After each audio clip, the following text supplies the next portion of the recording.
नमस्कार। हमारे इस खास प्रोग्राम में आपका बहुत बहुत स्वागत है और इस प्रोग्राम का नाम है 70 सीटों का खेल, कौन पास कौन फेल। और जैसा कि आपको पता है, हम इस प्रोग्राम के माध्यम से दिल्ली की एक एक सीट को कवर कर रहे हैं और इसी कड़ी में आज हम कवर कर रहे हैं दिल्ली की कालकाजी सीट को, क्योंकि इस समय दिल्ली की कालकाजी सीट सबसे ज्यादा हॉट सीट बनी हुई है। क्योंकि आपको पता है, दिल्ली की मौजूदा सीएम आतिशी सिंह इस सीट पर से चुनाव लड़ रही हैं और 2020 में भी उन्होंने यहीं से चुनाव लड़ा था और जीत हासिल की थी। इसके अलावा ये सीट हॉट इसलिए भी बन गई है क्योंकि बीजेपी, चाहे आम आदमी पार्टी, चाहे कांग्रेस, तीनों ही पार्टियों के कद्दावर नेता यहाँ से चुनावी मैदान में हैं। क्योंकि आपको पता है, बीजेपी से 3 बार के विधायक और 2 बार के सांसद रमेश बिधूड़ी आतिशी सिंह के सामने चुनावी मैदान में है, तो वहीं पर कांग्रेस से अलका लांबा, जो कांग्रेस दिल्ली की सबसे बड़ी महिला चेहरा है, वो आतिशी सिंह के सामने चुनावी मैदान में है।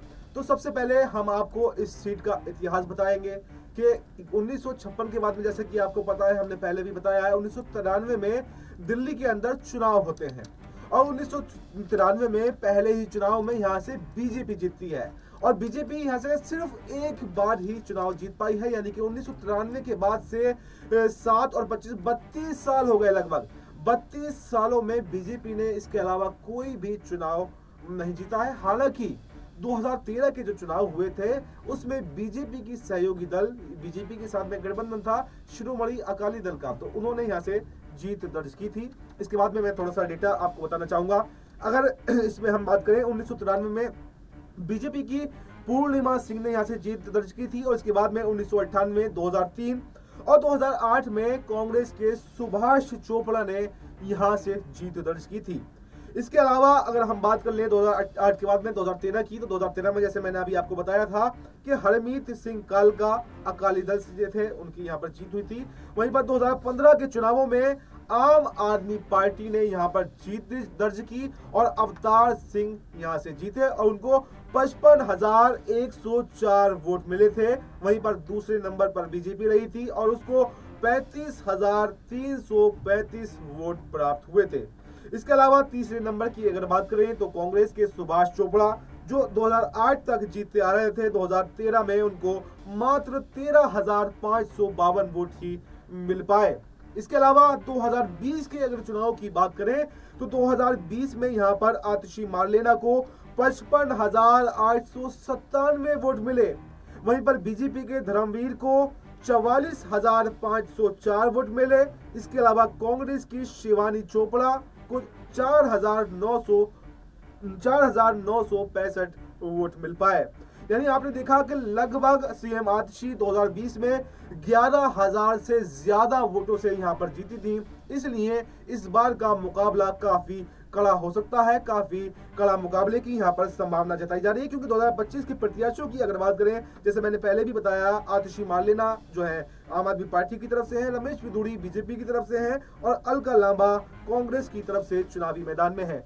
यानी अगर देखा जाए तो इस बार ये सीट काफी हॉट सीट बनती हुई दिखाई दे रही है और ये सीट हॉट इस बार भी इसलिए भी ज्यादा हो गई क्योंकि जैसे ही बीजेपी ने अपने चुनावी उम्मीदवार को यहाँ पर मैदान में उतारा, तो आपने देखा कि किस तरह से रमेश बिधूड़ी ने, जो उनके कद्दावर नेता माने जाते हैं, उन्होंने पहले तो प्रियंका गांधी को लेकर के बयान दिया कि हम कालकाजी की सड़कों को ऐसा बना देंगे जैसे प्रियंका गांधी के गाल, और इसके बाद में वो रुके नहीं और उन्होंने सीएम आतिशी पर भी हमला बोला। और सीएम आतिशी पर उन्होंने क्या कहा? उन्होंने कहा कि सीएम आतिशी ने सत्ता के लिए अपना बाप बदल लिया। पहले वो अपने नाम के आगे मार्लेना लगाया करती थी, लेकिन अब वो सिंह लगाती हैं। यानी आतिशी ने अपने बाप का नाम बदल लिया।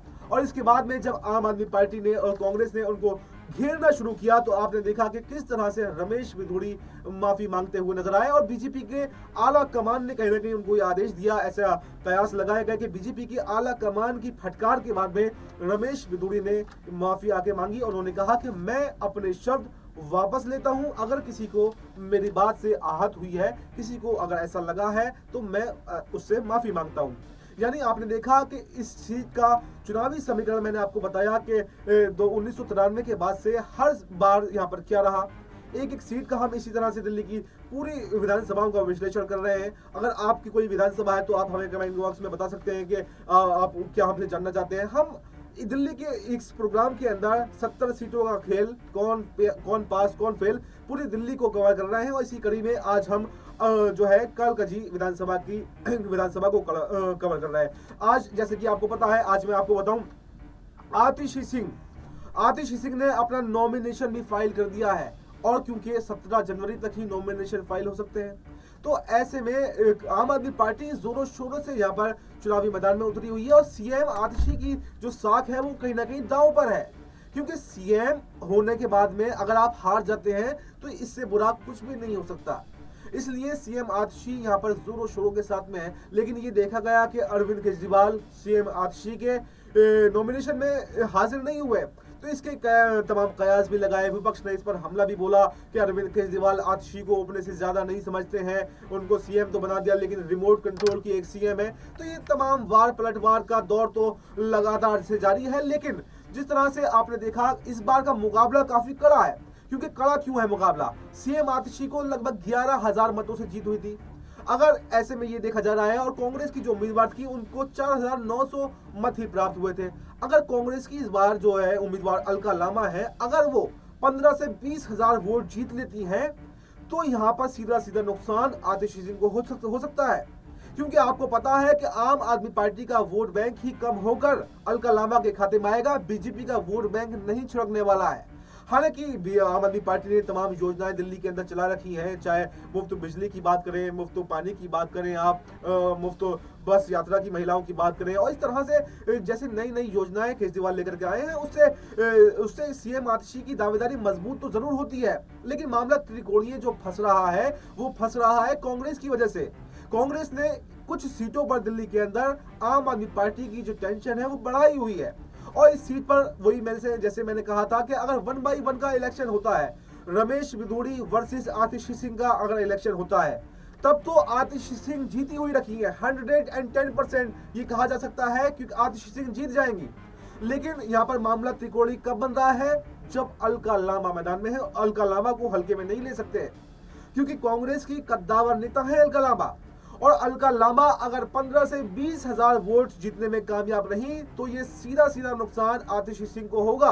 और जो 11,000 का मार्जिन था वो कहीं ना कहीं खत्म हो सकता है, और बीजेपी यहाँ पर जीत हासिल कर सकती है।